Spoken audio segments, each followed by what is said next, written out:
Are you looking at getting into do-it-yourself, whether it's woodworking or fixing things around the home, but don't know what tools you should get first?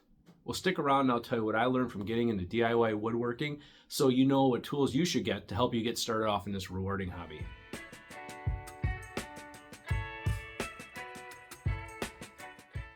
Hi, Nick from Old Fashioned Nights, and in today's video, I thought I would give my opinions on what tools you would need to get started off if you're interested in woodworking or just looking to having the ability at doing DIY projects around the home.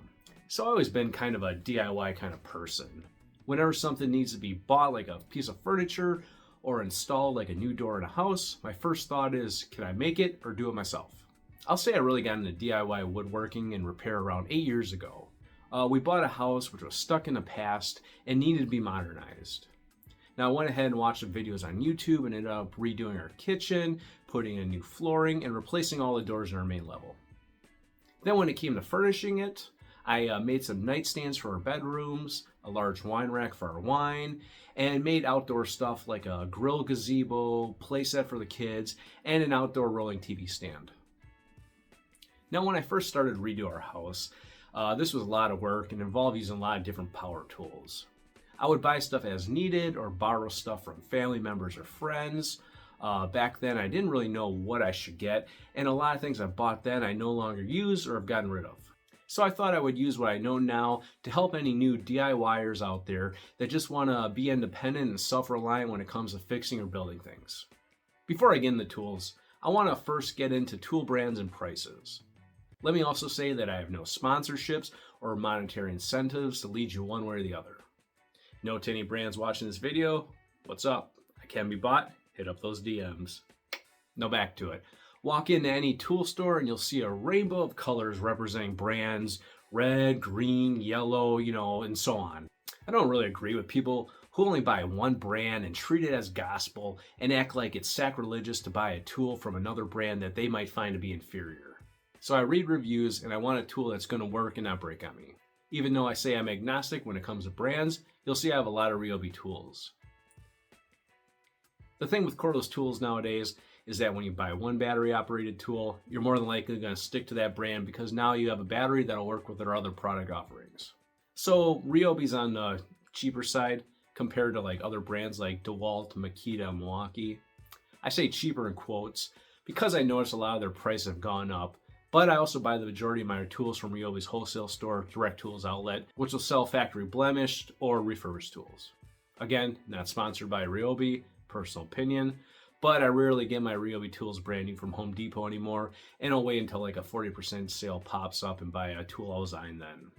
Now, even though I have a lot of Ryobi battery powered tools, I also have a Milwaukee drill, my big router is Cobalt, my joiner is Wen, and my planer and my favorite tool at table saw is DeWalt. Again, do your research on brands and spend what you feel comfortable with. Now let's get into tools. So I got 3 tools basically going from beginner to advanced in their operation. I also have a bonus tool that I always find myself using and thought I should include it. So I'm going to start off with the foundation of any starting DIYer, the cordless drill. The cordless drill can do 2 things. It can drill a hole and it can drive a screw. If you want to start building furniture or hanging shelves around your house, you're going to need a good cordless drill. And with a cordless drill, you're going to need some accessories like a drill bit set. I have a set like this that has a decent amount of bits. They're not too expensive and they get the job done. Now they might not be the flashiest or the best, but if you're looking at getting starting off, a good cheap set will do. You also see that I'm missing some of the bits, and that's because I broke them. Be prepared for that to happen. Now, when you break a drill bit, you obviously don't need to get a whole nother set. You can just buy replacement bits in like a 10-pack for a few bucks, so that way if you break any more, you'll have some spares. Now, you only need 1 cordless drill, but I will say right now I have 3 that whenever I'm working on a project, I'll go ahead and use. I use one to drill a hole, one to countersink the hole if needed, and then I use my impact to drive the screw. Now, this isn't necessary. I got each of these for a specific purpose, but I do find myself using all 3 in a project that just helps save some time. So my basic Ryobi drill is just good to use if I just need to quickly drill something. The Milwaukee was a gift and is very powerful and has this interchangeable chuck that helps when I'm drilling or driving in weird angles or tight spaces. The impact here is really only meant to just drive in bits and not to drill. It uses an impact force. And I've gone ahead and used it a lot when building outdoor projects when I need to drill self-tapping deck screws. It really has enough power to just drive them right in there. I would recommend that you go with a brushless drill as they have more power and less maintenance. And I also recommend something that has a light on it. From my experience, the amount of times I need a light to find the head of a screw in a dark area before drilling came in really handy. That said, this basic Ryobi drill I have, the light only stays on when a trigger is being pulled, while my impact just needs to tap the trigger for it to stay on for a few seconds, so double check that before you buy it. Now that we can drill into and secure wood with our cordless drill, we now need a way to cut the wood. So our next tool is the miter saw. Now you can use a handsaw to cut wood, but for the speed and accuracy you get with a miter saw, it just can't be beat. Also, your forearm will appreciate it if you use a miter saw. So a basic miter saw can do two kinds of cuts. It can do a cross cut, which is a cut perpendicular to your wood, and it can do a miter cut, which is just cutting the wood at an angle on its face. Miter saws will allow you to cut at any angle you want, from 0 to whatever the max is on your miter saw, but they'll have locking detents at the most common angles like 15, 30, and 45 degrees. Another type of cut that a miter saw can do is a bevel cut. That's just a cut at an angle that's made through the board as opposed to the miter, which is made across the board. So I'm always using my miter saw to cut wood. Every time I need to quickly do a cut for a project, or when I'm replacing a trim around my house and need 45-degree angle cuts, I'm at my miter saw. Now there are plenty of options out there. There's been a lot of battery-powered miter saws that I've been seeing as of late. I have no experience with them. The one I have is plugged in, so take what I'm saying here with a grain of salt. I've cut wet 4x4s on this saw, where I'm pretty sure a battery-operated saw would have just bogged down the motor. But a battery gives you the flexibility of placing where you need and not having to worry about finding an outlet or finding an extension cord.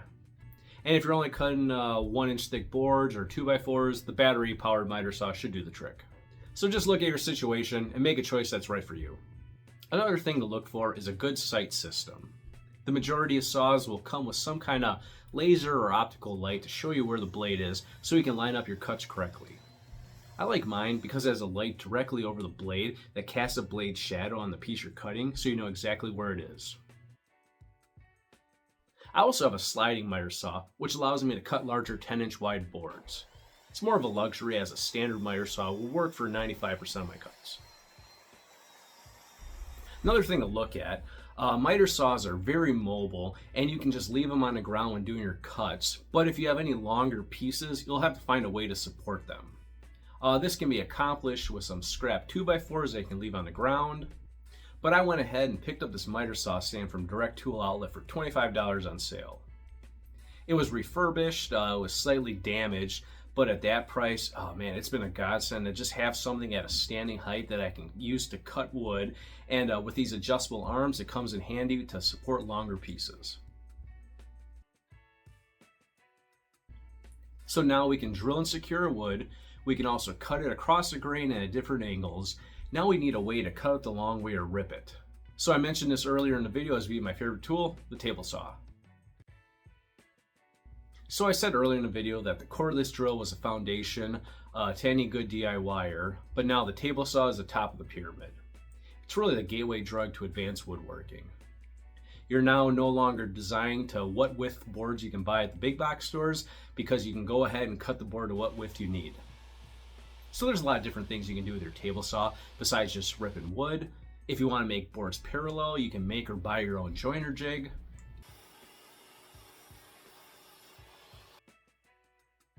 If you don't want to get your miter saw out, you can make a cross-cut slet for it to do your cross-cuts. If you want to make a dado or groove in the wood, you can just buy a flat curved blade and cut one out. It really is a versatile tool. Now the thing with table saws, they can be pretty intimidating for beginners. I remember the first time I turned one on, I nearly jumped out of my shoes with how loud it was in my confined basement. So it can also be very dangerous. You have an exposed sharp blade spinning very fast at waist height, so you have to respect it. What I did before purchasing my first table saw was watch nothing but how to operate and safety videos to understand its dangers and what can I do to be as safe as possible around one. So my first table saw was a basic Chicago something or other from Harbor Freight. It did the job, but it was very difficult to use. I think I spent more time trying to get the fence straight than actually using the saw. I know I said I wouldn't recommend certain brands, but I will recommend DeWalt as a good job site table saw. What gets me to sing its praise is the rack and pinion fence system on it. I set my length, and the fence is parallel to the blade every single time. I have also done a lot of mods to it as seen in this link here, and I just love the thing. So I've used this thing on every project I'm working on, and if you're serious about getting into DIY, you should look at getting a table saw. So if a table saw is a little too intimidating, look at maybe getting a circular saw and securing a level to the piece that's being cut. That'll act as a fence, and you'll get a nice straight cut. Now it may take some extra time, but it still gets the job done. Now I was going to end the list at 3 tools, but I wanted to list one last tool that I always seem to be using around the house or while woodworking. That's the brad nailer. So they call it a brad nailer because it uses these things called brad nails that you can get any length that you need. I've used this thing to install trim to building my wine rack and nightstands. It comes in handy when you need to glue some wood together and you just want that extra force to hold it in place. I'll just throw a couple of brads in there and it's done. So like my other tool is this Ryobi one, which I got at Direct Tools Outlet. It's real simple to use and has some adjustments you can make, like how much power you want and if you want the head of the brad raised or recessed in the wood. I'll say when dialing in your settings, it's nice to have a scrap piece of wood lying around that you can test your settings on.